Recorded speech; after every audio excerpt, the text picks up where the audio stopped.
আজকে বাবা তার সন্তানের জন্য কি না করে, হারাম পয়সা উপার্জন করে সন্তানকে খাওয়ায়, হারাম উপার্জন করে সন্তানকে বড় করে, অথচ কিয়ামতের ময়দানে ইয়াউমা ইয়াফিরুল মারউ মিন আখি ওয়া উম্মিহি ওয়া আবি, মা তার সন্তান দেখে পলায়ন করবে। দুনিয়াতে একটা সন্তান কাছে আসলে সন্তানের মায়া মমতায় আগলায় ধরে, সন্তানকে বুকের সাথে জড়ায় ধরে। কিয়ামতের ময়দানে সন্তান দেখলে মা পলায়ন করবে, বাবা সন্তান দেখলে পলায়ন করবে, সন্তান মাকে দেখলে পলায়ন করবে। এমন এক কঠিন মুসিবতের ময়দানে আল্লাহর পয়গম্বর আমাদেরকে সুপারিশ করে জান্নাতে নিয়ে যাবে। কেন আপনি নবী আলাইহিস সালাতু ওয়াস সালামকে ভালোবাসবেন? পৃথিবীর মানুষ, একজন মানুষ আরেকজনকে মানুষকে ভালোবাসে কয়েকটা গুণে গুণান্বিত হলে। এক নম্বর গুণ, মানুষ যদি সুন্দর হয় মানুষ তাকে ভালোবাসতে থাকে। এই জিনিসটার নাম হলো জামাল, সৌন্দর্য। যার সৌন্দর্য যত সুন্দর হয় মানুষ তার পিছনে দৌড়াইতে থাকে, সৌন্দর্যের কারণে মানুষ তার পিছনে দৌড়াইতে থাকে। নবী আলাইহিস সালাতু ওয়াস সালামের সৌন্দর্য কেমন ছিল? জাবের ইবনে সামুরা রাদিয়াল্লাহু তাআলা আনহু বলেন, আমি কোন এক রাতে, পূর্ণিমার রাতে নবী আলাইহিস সালাতু ওয়াস সালামের হুজরা খানার দিকে যাচ্ছি, মসজিদে নববীর দিকে যাচ্ছি। আমি হঠাৎ করে নবী আলাইহিস সালাতু ওয়াস সালামের চেহারার দিকে তাকাতেই দেখি নূর আলোক চমকাতে লাগছে। আমি একবার চন্দ্রের দিকে তাকাতে থাকি, আরেকবার আল্লাহর পয়গম্বরের দিকে তাকাতে থাকি। আমি যখন আল্লাহর পয়গম্বরের দিকে তাকাইতেছিলাম আমার কাছে মনে হইতেছিল পূর্ণিমার রাতে, পূর্ণিমার চাঁদের চাইতে আমি আমার রাসূলের চেহারার সৌন্দর্যতা অনেক ঊর্ধ্বে রয়েছে। হযরত আম্মা জান আয়েশা সিদ্দিকা রাদিয়াল্লাহু তাআলা আনহা আমার রাসূল সম্পর্কে বলেন, কি মনে করেছো? লানা শামসুন ওয়ালিল আফাকি শামসুন, সব জায়গায় একটা সূর্য আছে, আমারও একটা সূর্য আছে। ওয়া শামসি আফজালু শামসিস সামাই, নবী আলাইহিস সালাতু ওয়াস সালামের সৌন্দর্য আসমানের সূর্যের চাইতে উত্তম। দুনিয়ার সূর্যগুলো সকালবেলা উদিত হয়, আর আমার ঘরের সূর্যটা সন্ধ্যার পরে যখন চাঁদগুলো উদিত হয় তখন আমার রাসূলের সৌন্দর্যগুলো উদিত হয়। আমার রাসূলের সৌন্দর্য চন্দ্রের আলোর চাইতে উত্তম। শুধু তাই না, হাসান ইবনে সাবিত রাদিয়াল্লাহু তাআলা আনহু নবী আলাইহিস সালাতু ওয়াস সালামের সৌন্দর্য সম্পর্কে বলেন, ওয়া আহসানু মিনকা লাম তারা কাত্তু আইনি, ওয়া আহসানু মিনকা লাম তারা কাত্তু আইনি, ওয়া আজমালা মিনকা লাম তালিদিন নিসাউ। আমার চোখের ভিতরে রাসূলের চাইতে সুন্দর চেহারার কোন মানুষ আমি আমার চোখ দিয়ে দেখি নাই। হাসান ইবনে সাবিত বলেন, ওয়া আহসানু মিনকা লাম তারা কাত্তু আইনি, পৃথিবীর অনেক মানুষকে দেখেছি, অনেক সৌন্দর্যের মানুষকে দেখেছি, আল্লাহর পয়গম্বরের চাইতে এত সৌন্দর্যের মানুষ দুনিয়ার জগতে কাউকে দেখি নাই। ওয়া আজমালু মিনকা লাম তালিদিন নিসাউ, আমার রাসূলের চাইতে সুন্দর আকার আকৃতির, সুন্দর চরিত্রের, সুন্দর মানুষ, আখলাকের দিক থেকে, চরিত্রের দিক থেকে এত মাধুর্যপূর্ণ মানুষ পৃথিবীর কোন মা তার সন্তান জন্ম দেয় না। এরপরে হাসান ইবনে সাবিত রাদিয়াল্লাহু তাআলা আনহু তার কবিতার ভিতরে বলতেছিল, খুলিকতা মুবাররাআম মিন কুল্লি আইবিন, যে মানুষটার চেহারার গুণের কথা বললাম, শুধু চেহারার না, যার আখলাক চরিত্র এমন, যার জীবনের কোন চরিত্রের ভিতরে ন্যূনতম কোন দোষারোপ নাই, যার চেহারার ভিতরে যেমন সৌন্দর্য তার আখলাকটাও আকাশ চুম্বি এমন আখলাকে ভরা। নবী আলাইহিস সালাতু ওয়াস সালাম আল্লাহর পয়গম্বর যে রাসূল সম্পর্কে বলেছেন, ইন্নাকা লা আলা খুলুকিন আযীম, আমার রাসূলের চাইতে উত্তম কোন আখলাক ওয়ালা পৃথিবীতে কেউ নাই। ও আমার ভাইয়েরা, এটা হলো রাসূল পাক সাল্লাল্লাহু আলাইহি সাল্লামের সৌন্দর্য। আম্মা জান আয়েশা সিদ্দিকা রাদিয়াল্লাহু তাআলা আনহা বলেন, এই জগতের একজন সৌন্দর্য নবী আল্লাহ তাআলা পাঠিয়েছিলেন ইউসুফ পয়গম্বরকে, যার সৌন্দর্যের উপরে মিশরের নারীগুলো হাত কাটতেছিল। আম্মা জান আয়েশা সিদ্দিক রাদিয়াল্লাহু তাআলা আনহা বলেন, কোন নারী যদি আমার রাসূলের সৌন্দর্য দেখত, কলিজাটা পর্যন্ত কেটে ফেলত। শুধুমাত্র আমার পয়গম্বরের সুন্দর চেহারা নয়, 2 নাম্বার মানুষ দুনিয়ার জমিনে ভালোবাসে গুণাবলীর কারণে। যার যত উত্তম গুণাবলী আছে, ওই গুণাবলীর কারণে মানুষ মানুষকে ভালোবাসতে থাকে। এক হলো চেহারার সৌন্দর্য, আরেকজন মানুষের চেহারার কোনো সৌন্দর্য নাই, চেহারাটাও দেখতে কালো, কিন্তু তার গুণাবলী এমন মানুষ মুগ্ধ হয়ে যায়। কথাবার্তার আচরণ এমন সুন্দর, মানুষ কথায় মুগ্ধ হয়ে যায়। চোখের চাহনির মায়া মমতা এমন, মানুষ মুগ্ধ হয়ে যায়। দয়ার মায়া এই পরিমাণ, মানুষ মুগ্ধ হয়ে যায়। আমার পয়গম্বরের কামালিয়াত কেমন ছিল, গুণাবলী কেমন ছিল। নবী আলাইহিস সালাতু ওয়াস সালাম যুদ্ধের ময়দান থেকে ফিরে আসছেন। যুদ্ধের ময়দান থেকে একটু ফিরতেই দেখেন একটু আশ্রয়ের একটা জায়গা, ঠান্ডা একটা বাতাসময় জায়গায় নবী পয়গম্বর বসলেন, সমস্ত কিছু তরবারিটা ঝুলায়া। কাফের একজন মানুষ আইসা তরবারিটা হাতে নিয়ে আল্লাহর পয়গম্বরকে বলল, মাইয়াম নাউকা মিন্নি ইয়া মুহাম্মদ, কে বাঁচাবে তোমারে আমার হাত থেকে? আল্লাহর পয়গম্বর ভয় পাইলেন না, শুধু বললেন আল্লাহ বাঁচাবেন। ভীত সন্তুষ্ট হয়ে তরবারি পড়ে গেল। নবী আলাইহিস সালাতু ওয়াস সালাম তরবারি উঠাইলেন। হাসতে হাসতে পয়গম্বর বলতেছিলেন, এখন তোমাকে আমার হাত থেকে কে বাঁচাবে? সে ভয় পাইতেছিল। পয়গম্বর তাকে হত্যা না করে বুকের সাথে জড়ায় নিলেন। সেই মানুষটা মুহূর্তেই আল্লাহর পয়গম্বরের সুন্দর আখলাকিয়াতের সামনে মুসলমান হয়ে গেল। কেমন ছিলেন? রাসূলের আখলাক গুণাবলী সম্পর্কে আম্মা জান আয়েশা সিদ্দিকা রাদিয়াল্লাহু তাআলা আনহা বলেন, সাহাবায়ে কেরাম এসে জিজ্ঞাসা করলেন, ওগো আম্মা জান, রাসূলের আখলাকটা কি, রাসূলের গুণাবলীটা কি? আম্মা জান আয়েশা সিদ্দিকা রাদিয়াল্লাহু তাআলা আনহা বলেন, আমা করাতাল কুরআন, কুরআন কি পড়ো নাই? কুরআন কি পড়ো নাই তুমি? খুলুকুহু আল কুরআন, যার পুরো জীবনটাই, যার পুরো চরিত্রটাই কোরআন, যার চরিত্রটাই কোরআন, এমন কোন মানুষের জিন্দেগির ভিতরে এক মুহূর্তের জন্য কোনো ভুল থাকতে পারে না। দ্বিতীয় গুণ বললাম কামালিয়াত। রাসূলের কামালিয়াত আপনি কোন দিকেই খুঁজবেন, গুণাবলী আপনি কোন দিকেই খুঁজবেন, সেদিকেই মুগ্ধ হয়ে যাবেন। আল্লাহর পয়গম্বরের গুণাবলী কেমন ছিল, আপনি কোন দিকে খুঁজবেন। নবী আলাইহিস সালাতু ওয়াস সালামের গুণাবলী শেষ নেই। একজন নারীর অধিকারের ক্ষেত্রে নবী আলাইহিস সালাতু ওয়াস সালাম অধিকার দিতে দিতে এক পর্যায়ে বলেন, আল জান্নাতু তাহতা আকদামিল উম্মাহাত, যাও তোমার মায়ের পায়ের নিচে তোমার জান্নাতটা দিয়ে দেওয়া হবে। আপনি আল্লাহর পয়গম্বরকে কোন জায়গাটাই দেখবেন, শিক্ষকের দরজায় দেখবেন। আল্লাহর পয়গম্বর নিজেই বলেছেন, বুইসতুলি উতাম্মিম বুইসতু মুআল্লিমান, আল্লাহ তাআলা আমাকে শিক্ষক হিসেবে প্রেরণ করেছেন। নবী আলাইহিস সালাতু ওয়াস সালামের আখলাক সম্পর্কে দেখবেন, রাসূল পাক সাল্লাল্লাহু আলাইহি ওয়াসাল্লাম বলেন, বুইসতুলি উতাম্মিমা মাকারিমাল আখলাক, আল্লাহ তাআলা আমাকে উত্তম আখলাক দিয়ে জমিনে পাঠাইছেন। নবী আলাইহিস সালাতু ওয়াস সালামকে আপনি যে জায়গায় দেখবেন, সেই জায়গায় আল্লাহ রাসূলের চেয়ে উত্তম কোন মানুষ পৃথিবীতে খুঁজে পাবেন। শ্রেষ্ঠ স্বামীর তালিকায় যদি খুঁজতে চান, আল্লাহ রাসূলের চাইতে শ্রেষ্ঠত্ব কোনো স্বামী নাই। যদি বাবা হিসেবে খুঁজতে চান, আল্লাহ রাসূলের চাইতে শ্রেষ্ঠ কোনো বাবা নাই। যদি আল্লাহর পয়গম্বরকে রাজনৈতিক ব্যক্তি, বড় একজন লিডার, বড় একটা সম্মানিত মানুষ খুঁজতে চান, আল্লাহর পয়গম্বরের চাইতে উত্তম কোনো মানুষ নাই।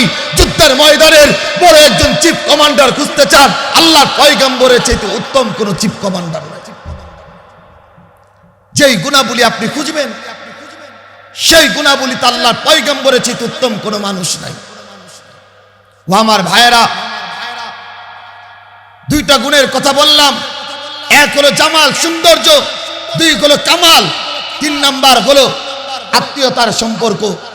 মানুষ মানুষকে ভালোবাসে আত্মীয়তার সম্পর্কের কারণে। দেখবেন সৌন্দর্য নাই, চেহারাও নাই, তবু একজন মানুষ তারে ভালোবাসে। বলে অমুক রে ভালোবাসোস কেন? বলে আমার শালা হয়। ভালোবাসোস কেন? বলে আমার দুলাভাই হয়। ভালোবাসোস কেন? আমার চাচাতো ভাই হয়। চেহারাও নাই, গুণও নাই, এরপরে ভালোবাসে আত্মীয়তার সম্পর্কে। আবু দাউদ শরীফে নবী আলাইহিস সালাতু ওয়াস সালাম বলেন, ইন্নামা আনা লাকুম বিমানজিলাতিল ওয়ালিদ, আমি গোলাম তোমাদের বাবা তুল্য। আল্লাহর পয়গম্বরকে যদি ভালোবাসতে হয় আত্মীয়তার সম্পর্কে, রাসূলের চাইতে উত্তম কোনো আত্মীয়তার সম্পর্ক আমার সাথে যেমনটা রয়েছেন পৃথিবীর আর কোনো মানুষের সাথে নাই। কেননা কিয়ামতের ময়দানে ইয়াউমা ফিরুল মারউ মিন আখি, ভাই ভাইয়ের থেকে পলায়ন করবে, ওয়া উম্মিহি ওয়া আবি, মা তার সন্তানের থেকে পলায়ন করবে। নবী পয়গম্বর পলায়ন করবেন না, নিজের সন্তানকে জান্নাত পর্যন্ত পৌঁছায় দিবেন। ও আমার ভাইয়েরা, যদি ভালোবাসতেই হয় রাসূলকেই ভালোবাসতে হবে। জীবন দিয়ে যদি ভালোবাসতে হয় রাসূলকেই ভালোবাসতে হবে। কেন নবী আলাইহিস সালাতু ওয়াস সালামকে ভালোবাসতে হবে? মনোযোগ সহকারে বুঝবেন। কিয়ামতের ময়দানে এমন একটা অবস্থা হবে, কিয়ামতের ময়দানে এমন এক অবস্থা হবে, মানুষগুলো দিশাহারা হয়ে যাবে। ইয়াউমা ফিরুল মারউ মিন আখি, যেদিন ভাই ভাইয়ের পরিচয় দিবে না, ও উম্মিহি ওয়া আবি, মা তার সন্তানের পরিচয় দিবে না, ও সাহিবাতিহি ওয়া বানি, যেদিন কোনো বন্ধুত্ব কোনো সন্তানাদি যেদিন কাজে লাগবে না, সেদিনের অবস্থা এমন হবে, নেতৃত্ব কাজে আসবে না, ক্ষমতা কাজে আসবে না, দল মত কাজে আসবে না, যেদিন ধনসম্পদ কাজে আসবে না, এমনকি মানুষ দিশাহারা হয়ে নবীদের কাছে যাবে। মানুষ হাসরের ময়দানে দিশাহারা হইতে হইতে, বুখারী শরীফের হাদিস বলতেছি, মানুষ দিশাহারা হইতে হইতে বাবা আদমের কাছে যাবেন। যায় বলবে, বাবা আপনি তো প্রথম মানুষ, শুধু প্রথম মানুষ না, আপনি আমাদের আব্বা। এই কঠিন মুসিবতের ময়দান, সূর্যটাও মাথার উপরে, জমিনটাও তামার জমিন, আপনি আমাদের জন্য একটু সাহায্য করেন, আল্লাহ তাআলার কাছে একটু আবেদন করেন। বাবা আদম বলবে, নাফসি, আমার পক্ষে সম্ভব না, আজকে আমি বিপদের ভিতরে আছি। এই মানুষগুলো দিশাহারা হইতে হইতে হইতে হইতে নূহ আলা নবীনা আলাইহিস সালাতু ওয়াস সালামের কাছে যাবেন। নূহ আলা নবীনা আলাইহিস সালাতু ওয়াস সালাম বলবেন, না, আজকে আমার পক্ষে সম্ভব না, আমিও আজকে হতভম্ব হয়ে আছি, আজকে আমি দিশাহারা হয়ে আছি, রব্বে কারীমের সামনে কি বলবো আমি নিজেও পারছি না, যাও তোমরা সামনের দিকে যাও। মানুষগুলো দিশাহারা হইতে হইতে ইব্রাহিম পয়গম্বরের কাছে যাবেন। ইব্রাহিম পয়গম্বর নূহ পয়গম্বরের মতোই বলবেন। ও আমার ভাইয়েরা, আমি খুব সংক্ষিপ্ত আকারে কথা বলছি। এই মানুষগুলো দৌড়াইতে দৌড়াইতে ইসমাইল আলা নবীনা আলাইহিস সালাতু ওয়াস সালামের কাছেও যাবেন। ইসমাইল পয়গম্বর নূহ পয়গম্বরের মতোই বলবেন, আমার পক্ষে সম্ভব না। মানুষগুলো দিশাহারা হইতে হইতে মুসা পয়গম্বরের কাছে যাবেন। মুসা পয়গম্বর বলবে, আমার পক্ষে সম্ভব না, বাকি একটা রাস্তা তোমাদেরকে দেখাইতে পারি। এই রাস্তাটা কইল, সামনে একজন নবী দেখবা, যে নবীর নাম হলো ঈসা।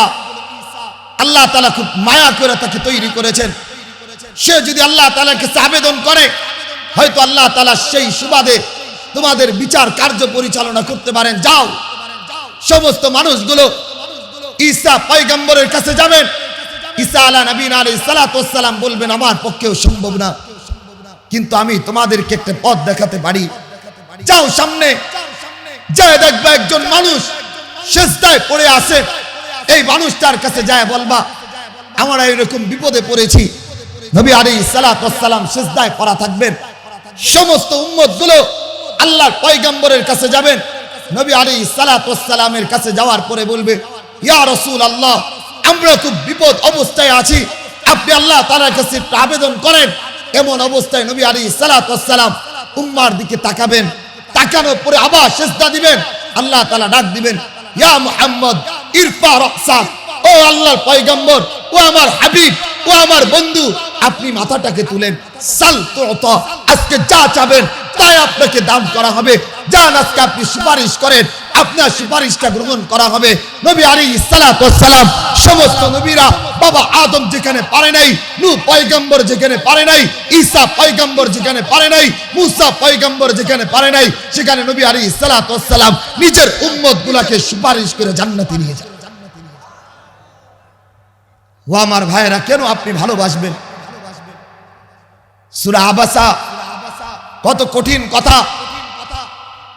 আজকে বাবা তার সন্তানের জন্য কি না করে, হারাম পয়সা উপার্জন করে সন্তানকে খাওয়ায়, হারাম উপার্জন করে সন্তানকে বড় করে, অথচ কিয়ামতের ময়দানে ইয়াউমা ইয়াফিরুল মারউ মিন আখি ওয়া উম্মিহি ওয়া আবি, মা তার সন্তান দেখে পলায়ন করবে। দুনিয়াতে একটা সন্তান কাছে আসলে সন্তানের মায়া মমতায় আগলায় ধরে, সন্তানকে বুকের সাথে জড়ায় ধরে। কিয়ামতের ময়দানে সন্তান দেখলে মা পলায়ন করবে, বাবা সন্তান দেখলে পলায়ন করবে, সন্তান মাকে দেখলে পলায়ন করবে। এমন এক কঠিন মুসিবতের ময়দানে আল্লাহর পয়গম্বর আমাদেরকে সুপারিশ করে জান্নাতে নিয়ে যাবে। আপনি কেন ভালোবাসবেন? আমার ভাইরা, নবী আলাইহিস সালাতু ওয়াস সালাম বলতে বলতে বলেন, শাফাআতি লি আহলিল কাবাইরি মিন উম্মতি, শাফাআতি লি আহলিল কাবাইরি মিন উম্মতি, আমার গুনাহগার উম্মতকে আমি সুপারিশ করতে থাকবো। এক পর্যায়ে যায় আমার কোনো গুনাহগার উম্মত বাকি থাকবে না, সবাইকে আমি সুপারিশ করে জান্নাত পর্যন্ত নিয়ে যাব। ও আমার ভাইরা, যেদিন আমার বাবা কাজে আসবে না, আল্লাহর পয়গম্বর কাজে আসবে।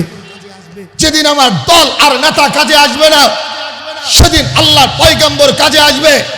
যেদিন আমার ধন সম্পদ কাজে আসবে না, আল্লাহর পয়গম্বর কাজে আসবেন। যেদিন আমার সম্পদ কাজে আসবে না, আমার রাসূল যেদিন কাজে আসবেন, যেদিন আমার নিজেও আমার কোনো কাজে আসবে না, আমি নিজেও নিজের উপকার করতে পারবো না, সেদিন আমার পয়গম্বর আমাকে উপকার করবেন।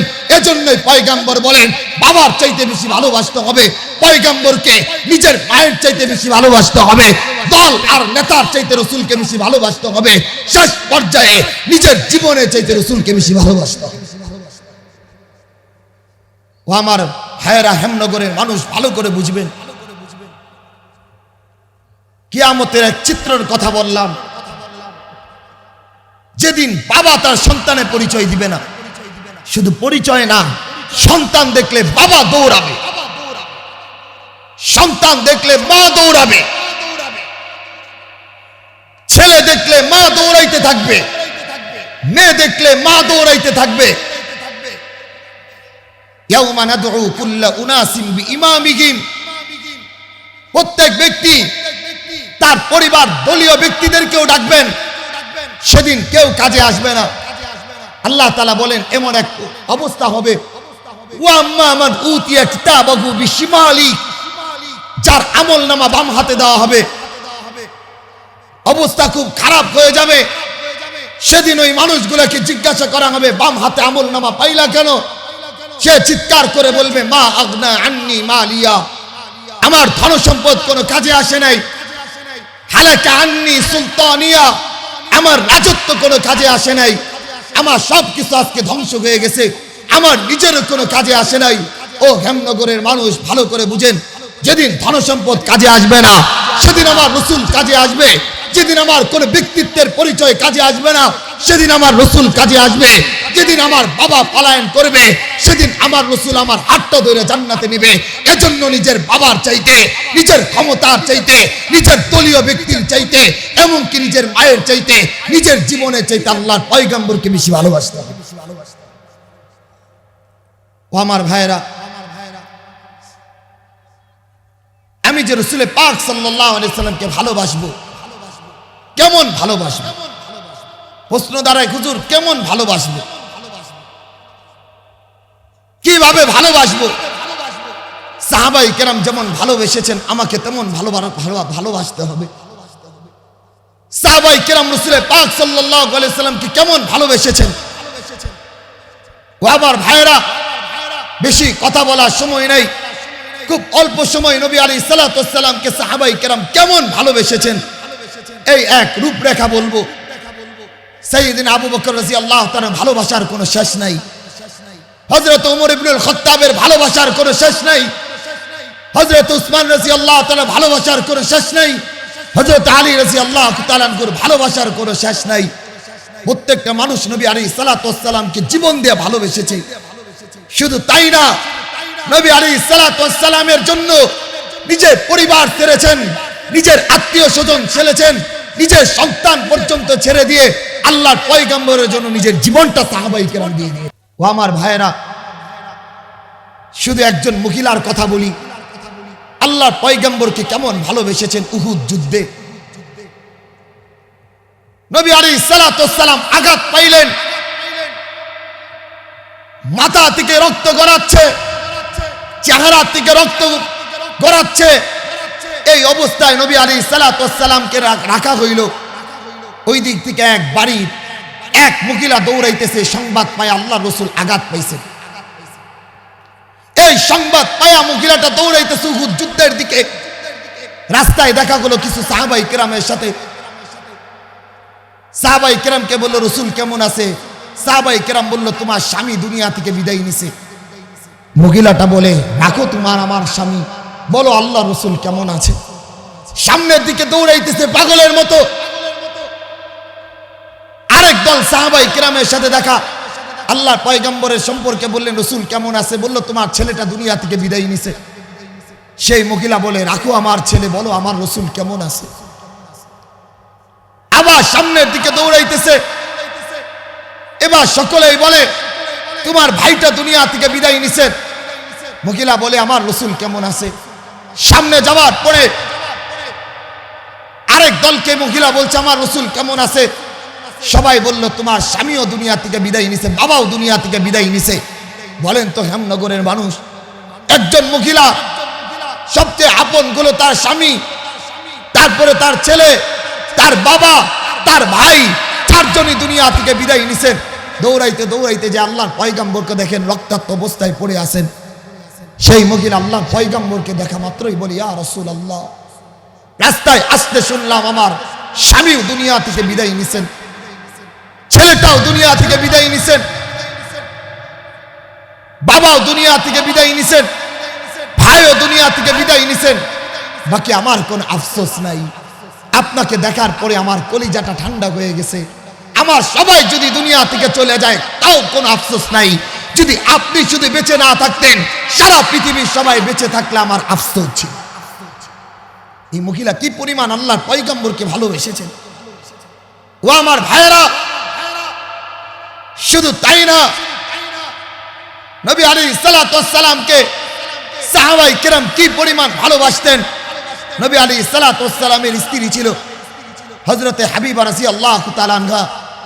উম্মে হাবিবা রাদিয়াল্লাহু তাআলা আনহার বাবা ছিলেন মক্কার নামকরা কুরাইশ বংশের এক সন্তান। ওই সময়ের মক্কার কাফেরদের লিডার ছিল আবু সুফিয়ান। পরবর্তীতে মুসলমান হয়েছেন। অমুসলিম থাকা অবস্থায়, কাফের থাকা অবস্থায়, মুশরিক থাকা অবস্থায় আল্লাহর পয়গম্বরের কাছে গেছেন উম্মে হাবিবার ঘরে। যাওয়ার পরে দেখে বিছানা পাড়া। আবু সুফিয়ান যায় বৈশা পড়ছে। উম্মে হাবিবা রাদিয়াল্লাহু তাআলা আনহা বাবাকে উঠায় দিয়া আল্লাহর পয়গম্বরে বিছনাটা সুন্দর করে ভাঁজ করতে লাগলেন। আবু সুফিয়ান বলল, মা কি করতেছো তুমি? ভাঁজ করতেছো কেন? বলে, এটা আমার স্বামী আল্লাহর পয়গম্বরের বসার স্থান, এখানে তোমার কোনো বসার স্থান নাই। আবু সুফিয়ান বলে, বাবা, মা তুমি কি বলো? আমি তোমার বাবা হই। উম্মে হাবিবা রাদিয়াল্লাহু তাআলা আনহা বলেন, তুমি আমার বাবা হও, বাকি আমার স্বামী আল্লাহর পয়গম্বর। আমি আমার রাসূলকে এই পরিমাণ ভালোবাসি, তুমি নাপাক অবস্থায় আমার স্বামীর জায়গায় বসতে পারবা না। কি পরিমাণ সাহাবায়ে কেরাম, মেয়ে সাহাবীর কথা বলছি, আল্লাহর পয়গম্বরকে ভালোবাসতেন। ও হেমনগরের মানুষ, যুদ্ধের ময়দানে আল্লাহর পয়গম্বর যাবেন, এক মহিলা দৌড়ায় দুধের বাচ্চা আনছেন। আইনা বলি, ইয়া রাসূলুল্লাহ, আমার এই দুধের বাচ্চাটাকে আপনি যুদ্ধের ময়দানে নিয়ে যান।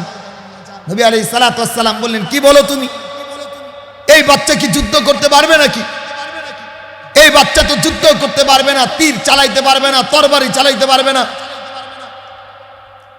সেই মহিলা বলে, ইয়া রাসূলুল্লাহ, আমি জানি আমার ছেলেটা তরবারিও চালাইতে পারবে না, আমার ছেলেটা তীরও মারতে পারবে না, কিন্তু মক্কার কাফেরগুলো যখন আপনার দিকে তীর মারবে, ওই তীরের সামনে আমার সন্তানটাকে জাগায় তুলে ধরে রাখবেন।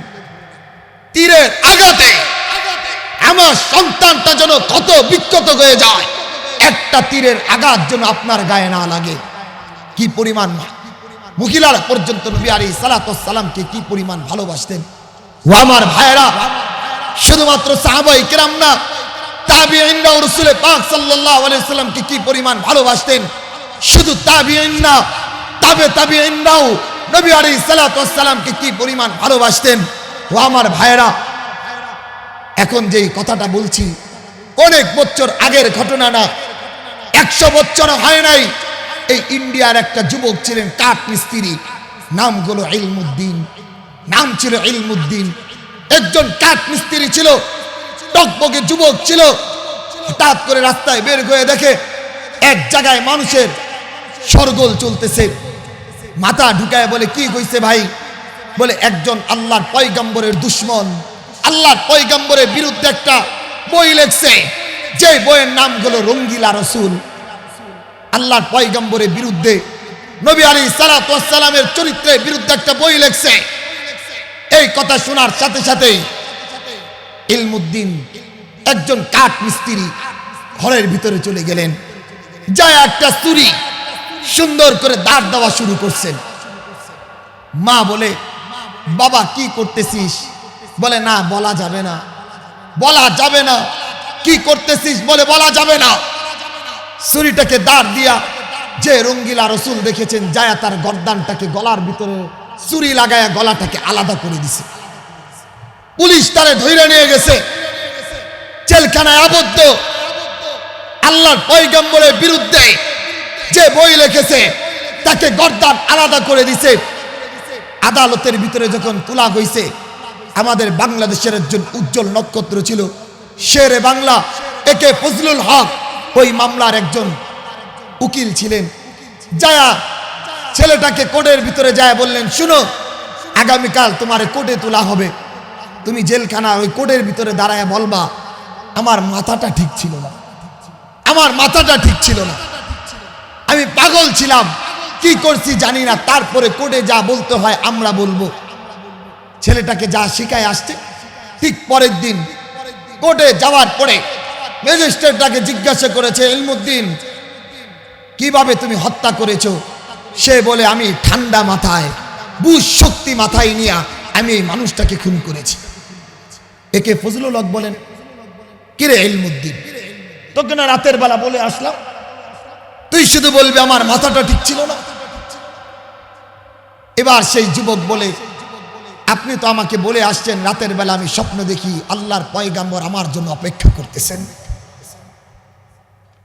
আমি স্বপ্নের জগতে দেখি আল্লাহর পয়গম্বরের চরিত্রের উপরে কলম তুলেছে, তাকে হত্যা করার জন্য আমার রাসূল অপেক্ষা করতেছেন। এজন্য আমি কোর্টের ভিতরে বলেছি আমি ঠান্ডা মাথায় বুঝ শক্তি নিয়ে হত্যা করেছি। ও আমার ভাইরা, সাম্প্রতিক সময়ে যে কথাগুলো আমাদের কানের ভিতরে ঢুকাইতে হবে, মনে রাখতে হবে, আল্লাহর পয়গম্বরের এই মুহূর্তের বড় দুশমন হলো কাদিয়ানীরা, যারা আল্লাহ রাসূলের পরে গোলাম আহমদ কাদিয়ানী নিজেকে নবী দাবি করেছে। আল্লাহ তাআলা আমার রাসূলের শানে বলেছেন, মা কানা মুহাম্মাদুন আবা আহাদিন মিন রিজালিকুম ওয়ালাকিন রাসূলুল্লাহি ওয়া খাতামান নবিয়্যিন। আমার রাসূল শেষ রাসূল, আমার রাসূল শেষ নবী, আমার রাসূলের পরে কোনো রাসূল নাই। এই গোলাম আহমদ কাদিয়ানী নিজেকে নবী দাবি কইরা আল্লাহ রাসূলের ইজ্জত, আল্লাহ রাসূলের চরিত্রের উপরে কালি তুলেছে। কোন মানুষ যদি কাদিয়ানীকে কাফের মনে না করে, ওই ব্যক্তিও কাফের হয়ে যাবে। এজন্য ভালো করে মনে রাখা চাই, এটা আমাদের জীবনের এক দাবি, আমাদের স্বপ্নের এক দাবি, আমাদের জীবনের বাস্তবতার এক দাবি। কাদিয়ানীরা কাফের, বলেন কাদিয়ানীরা, সবাই বলেন কাদিয়ানীরা। এক নম্বর কথা, কাদিয়ানীরা যেমন কাফের, কাদিয়ানীদেরকে যারা কাফের মনে করবে না তারাও কাফের। এই কথাটা মাথার ভিতরে রাখবেন। শুধু কাদিয়ানীরা কাফের না, কাদিয়ানীদেরকে যারা বাসস্থান করে দিবে, কাদিয়ানীদেরকে যারা থাকার জায়গা করে দিবে, ওই ব্যক্তিরাও কাফের। এজন্য মুহতারাম হাজিরিন, শুধুমাত্র কাদিয়ানীরা কাফের না, যারা এদেরকে কাফের মনে না করবে তারাও কাফের, যারা এদেরকে জায়গা করে দিবে তারাও কাফের, যারা তাদের পক্ষপাতিত্ব করবে তারাও কাফের। বড় দুঃখের সাথে বলছি, বড় দুঃখের সাথে বলছি, খতমে নবুয়তের আমাদের যে প্রোগ্রাম হলো ঢাকায়, রাজনৈতিক অনেক ব্যক্তিরা ছিলেন, হযরত উলামায়ে কেরামও ছিলেন, কিন্তু অনেক রাজনৈতিক ব্যক্তিরাও কাদিয়ানীরা যে কাফের এই কথাটা বলার সাহস পায় নাই। ভয় ভীতির কারণে আজকের যেই কথাটা মুখস্থ রাখতে হবে, কাদিয়ানীরা কাফের, শুধুমাত্র কাদিয়ানীরা কাফের না, কাদিয়ানীদেরকে যারা কাফের মনে না করবে তারাও কাফের। শুধুমাত্র তারা কাফের না, কাদিয়ানীদেরকে যারা বাসস্থান দিবেন, থাকার জায়গা করে দিবেন, তাদের পক্ষপাতিত্ব যারা করবেন তারাও কাফের। আল্লাহর পয়গম্বরের পরবর্তী সময়ে সাইয়্যিদিনা হযরত আবু বকর রাদিয়াল্লাহু তাআলা আনহুর সময়ে মুসাইলামাতুল কাজ্জাব মিথ্যা নবী দাবি করল। মুসাইলামাতুল কাজ্জাব গোলাম আহমদের মতোই বলে উঠল আমি নবী। সাইয়্যিদিনা হযরত আবু বকর রাদিয়াল্লাহু তাআলা আনহু একজন সাহাবী পাঠালেন, উম্মে উমারার ছেলে হযরতে হাবিব রাদিয়াল্লাহু তাআলা আনহুকে। হযরতে হাবিব রাদিয়াল্লাহু তাআলা আনহুকে যাওয়ার পরে মুসাইলামাতুল কাজ্জাবকে বললে তুই মিথ্যা নবী। মুসাইলামাতুল কাজ্জাব নবী আলাইহিস সালাতু ওয়াস সালামের সাহাবী হযরতে হাবিব রাদিয়াল্লাহু তাআলাকে বন্দী করে ফেলল। তরবারিটা হাতে রাইখা বলল, তুই যদি আমার নবী মনে না করস তোর ডান হাত কেটে দিব। উম্মে হাবিব রাদিয়াল্লাহু তাআলা বললেন, তুই কখনো নবী না, তুই মিথ্যা নবী। হাবিব রাদিয়াল্লাহু তাআলা আনহুর হাতটা কেটে দিল, ডান হাত কেটে দিল, বাম হাত কেটে দিল, ডান পা কেটে দিল, বাম পা কেটে দিল। একটা বারের জন্য হযরতে হাবিব রাদিয়াল্লাহু তাআলা আনহু মুসাইলামাতুল কাজ্জাবকে নবী মনে করে না। সাম্প্রতিক সময়ে প্রাণ গ্রুপগুলো, কাদিয়ানি পণ্যগুলো আমাদের ঘরে ঘরে, খাবারের টেবিলে টেবিলে, ঘরের বাসস্থান পর্যন্ত পৌঁছায় দিছে। এই পণ্যগুলো হলো কাদিয়ানীদের পণ্য। এই কাদিয়ানীরা আল্লাহর পয়গম্বরকে শেষ নবী মনে করে না, আল্লাহর নবীকে শ্রেষ্ঠ নবী মনে করে না, আল্লাহর পয়গম্বরকে শেষ নবী মনে করে না, শ্রেষ্ঠ নবী মনে করে না। তারা মনে করে গোলাম আহমদ কাদিয়ানী যে অন্ধ ছিল, এক চোখ কানা ছিল, এই মানুষটাকে নবী মনে করে। মোহতারাম হাজিরিন, এটা আমাদের জীবনের দাবি। আল্লাহ রসুলই শেষ নবী। আমার রসুলের পরে যারা নবী দাবি করবে তাদের সাথে যুদ্ধের ময়দানে এক এক জায়গায় তাদের সাথে আমাদের হাত আর তরবারি দিয়ে প্রমাণ হয়ে যাবে। এই জন্য মোহতারাম হাজিরিন, আমাদের রাজনৈতিক ব্যক্তিরাও বসে আছেন, আমাদের এই জায়গায় যারা নির্বাচনের জন্য আগাচ্ছেন, বিশেষ করে অ্যাডভোকেট আব্দুল সালাম পিন্টু সাহেবকে মেসেজ দিবেন। আমাদের হেমনগরের সভাপতি বসে আছেন, এবারের আমরা রাস্তাঘাট চাই না, কোনো কল কারখানা চাই না, বিদ্যুৎ চাই না। এবারে সমস্ত রাজনৈতিক ব্যক্তিদের কাছে আমাদের একটাই দাবি, সংসদে আপনারা কথা বলবেন কাদিয়ানীরা কাফের। এটাই আমাদের আবেদন। আগামী সংসদে আল্লাহ যদি আপনাদেরকে জনগণের ভোটে নির্বাচিত করেন, এই কথার আওয়াজ দিবেন কাদিয়ানীরা কাফের। আমাদের কোনো রাস্তাঘাটের দরকার নাই, ঈমান নিয়ে বাঁচতে চাই। আমাদের কারেন্ট আর বিদ্যুতের দরকার নাই, ঈমান নিয়ে বাঁচতে চাই। আগামী সংসদে আলাপ দিবেন। আমরা যেমন এই দেশের যেমন অমুসলিমরা, হিন্দুরা যেমন বসবাস করে, বৌদ্ধরা যেমন বসবাস করে, গারোরা যেমন বসবাস করে, সাঁওতালরা যেমন বসবাস করে, কাদিয়ানীরা কাফের হিসাবে, মুশরিক হিসাবে তারাও বসবাস করবে, আমাদের কোনো আপত্তি নাই। কিন্তু মুসলমান হিসাবে থাকতে পারবে না। মুসলমান নামে হিসাবে মুহাম্মদিয়া মসজিদ নির্মাণ করতে পারবে না। মারা গেলে মুসলমানের কবরে তাদের দাফন করা যাবে না। আমাদের সাথেই মসজিদে তারা নামাজ পড়তে পারবে না। হিন্দুরা যেমন মন্দির তৈরি করেছে, বৌদ্ধরা যেমন গির্জা তৈরি করেছে, এক এক জায়গায় জায়গায় যা কিছু আছে, ঠিক অমুসলিমদের মতোই কাদিয়ানিরা থাকবে, আমাদের কোনো আপত্তি নাই, কিন্তু মুসলমান হিসেবে থাকতে পারবে না। সংসদে কথা বলবেন কাদিয়ানিরা কাফের, এটা আমাদের ইমানের দাবি। এজন্য আমাদের ইমানের দাবি আমার রসুল শেষ নবী, কারণ আমার রসুল আমাকে হাসরের ময়দানে সুপারিশ করবেন। যেদিন নবীরাও আমাকে সুপারিশ করবে না, আমার বাবা কাজে আসবে না, মা কাজে আসবে না, আমার রসুল যেদিন কাজে আসবে, সেই রসুলের ইজ্জত নিয়া কোনো কাদিয়ানি টানাটানি করবে, আমরা তাকে ছাড়ব না।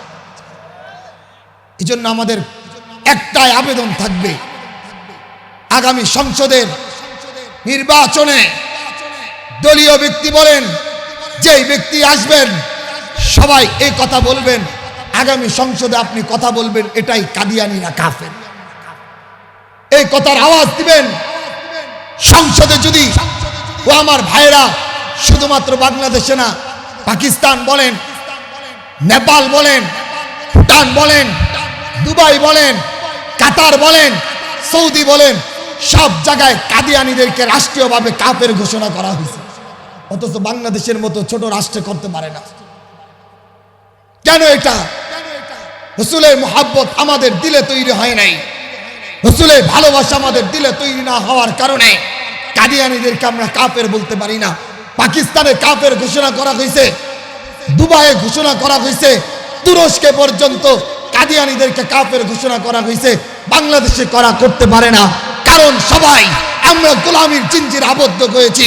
আগামী সংসদে যারা আসবেন, নেতৃত্বে যারা আসবেন, আমাদের দাবি থাকবে একটাই, কাদিয়ানিরা কাফের, এই কথা সংসদে তুলবেন সকলের আওয়াজে, আইনগতভাবে যেন এই পদ্ধতি হয়, কাদিয়ানিরা কাফের, এটাই যদি হয়, এটাই আমাদের সবচেয়ে বড় দাবি পূরণ হবে।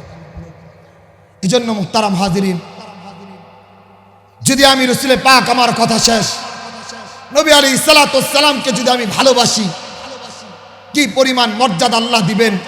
হযরত আনাস ইবনে মালিক রাদিয়াল্লাহু তাআলা আনহু থেকে হাদিস, মুসলিম শরীফের ভিতরে হাদিস আসছে, নবী আলাইহিস সালাতু ওয়াস সালাম মসজিদে নববীতে বসা, একজন মানুষ আসলেন, আয়েশা বললেন, মাতা সাআ ইয়া রাসূলুল্লাহ, ওগো আল্লাহর পয়গম্বর, কিয়ামত কবে হবে? নবী আলাইহিস সালাতু ওয়াস সালাম বললেন, মা আদাত্তা লাহা, কিয়ামত কবে হবে এটা রাখো, কিয়ামতের প্রস্তুতি তোমার কি আছে? ও হেমনগরের মানুষ, রসুলকে ভালোবাসলে আপনি কি পাবেন? রসুলকে ভালোবাসলে আপনি কি মর্যাদা পাবেন? আনাস ইবনে মালিক থেকে এই হাদিস, যেই মানুষটা এসে বলল, হুজুর ইয়া রাসূলুল্লাহ, কিয়ামত কবে হবে? রাসূল বললেন, মা আদাত্তা লাহা, কিয়ামতের প্রস্তুতি তোমার কেমন আছে? সেই সাহাবী বললেন, ইয়া রাসূলুল্লাহ, আমার বেশি নামাজ নাই, বেশি দান সদকা নাই, বেশি রোজাও নাই, ওয়ালাকিন্নী উহিব্বুল্লাহ ওয়া রাসূলা, আমি আল্লাহ এবং তার রাসূলকে আমার জীবনের চাইতে বেশি ভালোবাসি।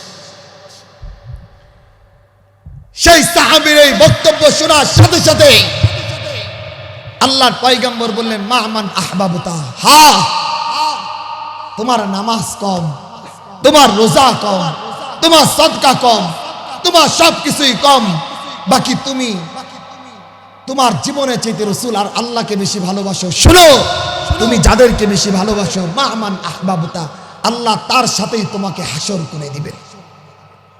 মুসলিম শরীফের হাদিস এটা। এজন্য আমি যদি আমার জীবনের চাইতে রসুলকে ভালোবাসি, আমার হাসরটা রসুলের সাথে হবে। আমি আমার পরিবারের চাইতে রসুলকে বেশি ভালোবাসি, আমার হাসরটা আল্লাহ তাআলা রসুলের সাথে করবেন। আমি আমার জীবনের চাইতে যদি রসুলকে বেশি ভালোবাসি, আল্লাহ তাআলা আমার রসুলের সাথে আমার হাসর করবেন। এই জন্য উদারত আহ্বান থাকবে। আজকের আলোচনার শেষ বিষয় এটাই, দুইটা বিষয় আপনাদের সামনে। আল্লাহর পয়গম্বরকে নিজের জীবনের চাইতে বেশি ভালোবাসবেন। প্রত্যেক দিন সকালে 100 বার দরুদ শরীফ পড়বেন, বিকালে 100 বার দরুদ শরীফ পড়বেন। হৃদয়ের ভিতরে আল্লাহর পয়গম্বরের মহব্বত বসে যাবে। আল্লাহ রসুলের ক্ষেত্রে কারোর সাথে কোনো আপোষ থাকবে না। দলীয় ব্যক্তিদের সাথে আপোষ থাকবে না, পরিবারের সাথে কোনো আপোষ থাকবে না, কোনো কাদিয়ানীদের সাথে আমাদের আপোষ নাই। কথা একটাই, কাদিয়ানীরা কাফের। আগামীতে যারা আসবে তারা যেন এই কথাটা সংসদে যায় বলে কাদিয়ানীরা কাফের, এই আবেদনে থাকবে। রব্বে করিম আমাদেরকে যেই কথাগুলো বললাম আমাকে এবং আপনাদেরকে আমল করার তৌফিক দান করুন।